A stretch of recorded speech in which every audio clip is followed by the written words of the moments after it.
सभी लोगों को शुभ प्रभात। आज का दिन आप लोग का बहुत ही मंगलकारी हो। मैं सच्चिदानंद यादव अपने विचारों को आप तक पहुंचाने की कोशिश कर रहा हूं और मेरी बातें तो जो है ओरल फॉर्म में है, लेकिन आपकी बातें मेरे पास रिटन फॉर्म में ही आएंगी जो आप कमेंट करेंगे।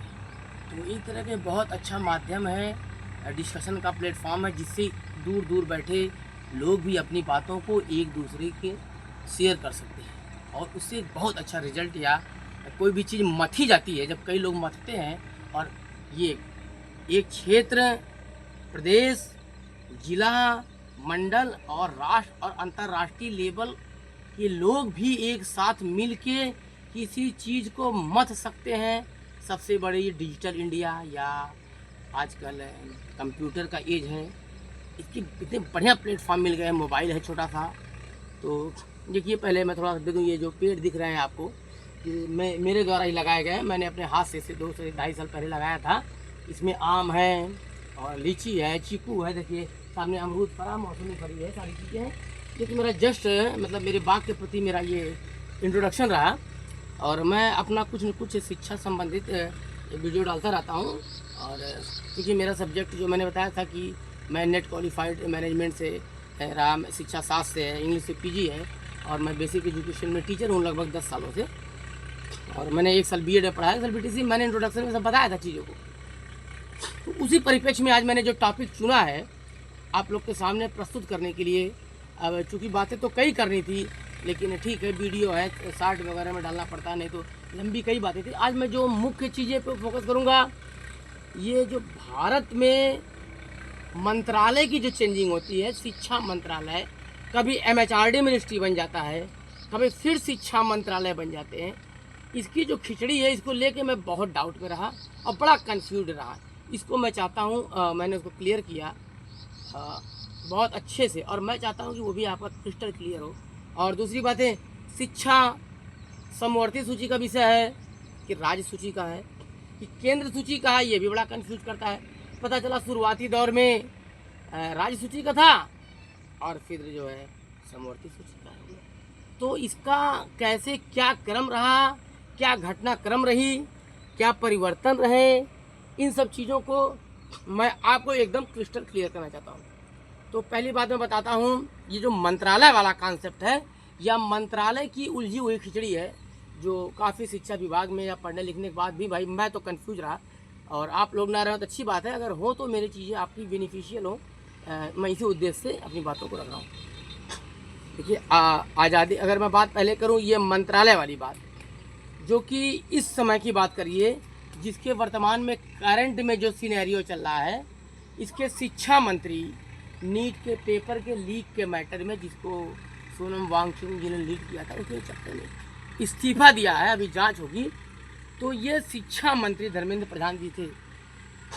तो भारत सरकार ने या कहिए मोदी जी की गवर्नमेंट ने, प्रधानमंत्री आदरणीय माननीय मोदी जी गवर्नमेंट ने 2020 में ये जो एमएचआरडी मिनिस्ट्री है, इसका नाम रख के शिक्षा मंत्रालय कर दिया। और शुरुआत में भारत में जब आज़ादी के बाद 47 के बाद इसका नाम शिक्षा मंत्रालय था, क्योंकि उस समय लिटरेसी का रेट एकदम 0 था। तो लिटरेट करना था तो सारी फोकस शिक्षा पे की गई थी। लेकिन राजीव गांधी का कार्यकाल आया 85 में, और उन्होंने 75 से लेकर 80 के बाद चीज़ों को एनालाइज किया था कि लोगों को पढ़ने के साथ साथ as a human resource use करना चाहिए, क्योंकि लोग पढ़े हैं लेकिन उनका कोई आउटपुट नहीं निकल रहा है। तो उन्होंने शिक्षा में मानव संसाधन या लोगों की स्किल लेबर को एनहेंस करने के लिए 1885 में शिक्षा मंत्रालय का नाम एमएचआरडी मिनिस्ट्री रखा। और इसमें 3-4 मंत्रालय, साथ में एक बाल विकास पुष्टाहार को भी शामिल किया गया। लेकिन फिर तत्कालीन गवर्नमेंट ने परिस्थितियों और मांग को देखते हुए 20 में इसको फिर इसका नाम शिक्षा मंत्रालय बना दिया, और जिसके शिक्षा मंत्री धर्मेंद्र प्रधान जी ने अभी इस्तीफा दिया। ये तो करंट का सिनेरियो है। अब हम आते हैं दूसरे टॉपिक। ये जो शिक्षा का विषय है कि कब राज्य सूची की विषय हो जाती है, कब केंद्र की। बच्चे बड़े कंफ्यूज रहते हैं एग्जाम के पॉइंट ऑफ व्यू से और एक ज्ञान की दृष्टि से भी। जब आप कंफ्यूज रहेंगे तो कहीं अपनी बातों को कॉन्फिडेंस नहीं कर पाएंगे, चाहे एज ए टीचर हो, चाहे कम्युनिकेटर हो, चाहे स्टूडेंट हो। तो जो ये सूची का विषय रही है, शेड्यूल की बात रही है, तो ये लिस्ट की बात रही है जो 3 प्रकार की होती हैं, कॉन्करेंट, सेंट्रल और स्टेट लिस्ट। तो शिक्षा जो शुरुआती दौर में आज़ादी से पहले ये एक राज्य का विषय था, क्योंकि भारत कई राज्यों में बटा था, बड़ी विविधता थी, तो हर राज्यों को अपने अनुसार शिक्षा की पॉलिसी बनाना था, उसकी इम्प्लीमेंटेशन करना था। तो उस समय शिक्षा जो है राज्य शिक्षा का विषय था।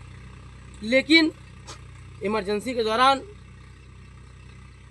पूर्व प्रधानमंत्री श्रीमती इंदिरा गांधी जी ने सोचा कि पूरे भारत को एक यूनिफाइड शिक्षा पॉलिसी, इम्प्लीमेंटेशन, गाइडलाइन सारी एक जगह से प्रोवाइड हो, तो भारत की जो है शिक्षा का डेवलपमेंट या ह्यूमन रिसोर्स का या सारी चीज़ों का एक जगह से मैनेज होगा, तो बहुत बेस्ट प्रोडक्शन होगा इन शिक्षा में। तो उन्होंने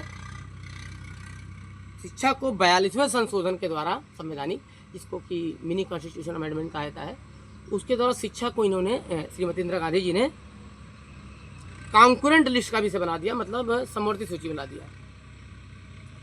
तब से शिक्षा को फिर इंदिरा गांधी जी की गवर्नमेंट जाने के बाद जनता पार्टी ने चाहा फिर से इसको राज्य का विषय बनाया जाए, राज्य सूची का, लेकिन ऐसा पॉसिबल हो नहीं पाया। और वर्तमान में तत्काल में भी शिक्षा जो है कॉन्करेंट लिस्ट या फिर जो है समवर्ती सूची का विषय है। इन सब चीज़ों को बहुत अच्छा क्लियर करिएगा, क्योंकि भाई मैं बहुत दिन कन्फ्यूजन रहा, लेकिन मैं चाहता हूँ कि अब भाई जान गया हूँ तो लोग ना रहें, यही मेरा उद्देश्य है, यही वीडियो बनाने का और आप लोग से बात करने का। बहुत बहुत धन्यवाद।